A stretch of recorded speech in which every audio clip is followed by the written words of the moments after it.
গৌরচন্দ্রায় রাধিকায় তদালয়ে কৃষ্ণায় কৃষ্ণ ভক্তায় তদ্ভক্তায় নমো নমো। শ্রীরূপ সনাতন ভট্ট রঘুনাথ, শ্রীজীব গোপাল ভট্ট দাস রঘুনাথ। আজকে বলছি শ্রীরূপ গোস্বামীর কিছু কথা। শ্রীরূপ গোস্বামী, শ্রী সনাতন গোস্বামী ও শ্রী অনুপম গোস্বামী তিন ভাই ছিলেন। তাই এই তিন ভাইয়ের ভিতর শ্রীরূপ গোস্বামী লোকের মনের কথা বলে দিতে পারতেন। মনে কার কি আছে সেটা লোকের মুখ দেখেই বলে দিতেন।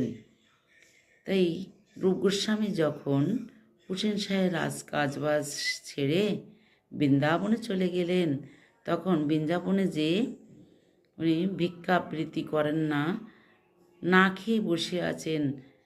একদিন ব্রহ্মকুণ্ডের তীরেতে বসিয়া অনাহারে রহে কৃষ্ণে মানস অর্পিয়া। কৃষ্ণের কথা চিন্তা করছেন, না খেয়ে বসে আছেন।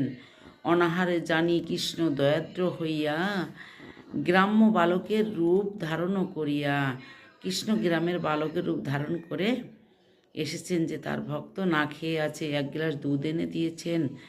এই দুধটা রূপ গোস্বামী সেবা করেছেন। রূপ গোস্বামী যখন সেবা করছেন, যখন খেতে গেছেন, খেতে যেই দেখছেন যে দুধের অমৃতে স্বাদ, তাহলে এত স্বাদ কোথার থেকে দুধে এসেছে। খেয়ে যখন তার দাদা সনাতনকে বললেন, সনাতন গোস্বামী বললেন, ভাই তুমি মাধু করে করে খেও, শুধু শুধু বৃন্দাবনে এসে সেই ধামেশ্বর সেই গোবিন্দকে কষ্ট দিও না, তার তো আসতে হয় তোমার জন্য, তুমি না খেয়ে থাকলে, তাই তুমি মাধু করে করে খেও। তখন দুধটা খেয়ে রাখার সঙ্গে সঙ্গে এই পাত্রটা, অপরাকৃত পাত্র তো, সঙ্গে সঙ্গে চলে গেছিল।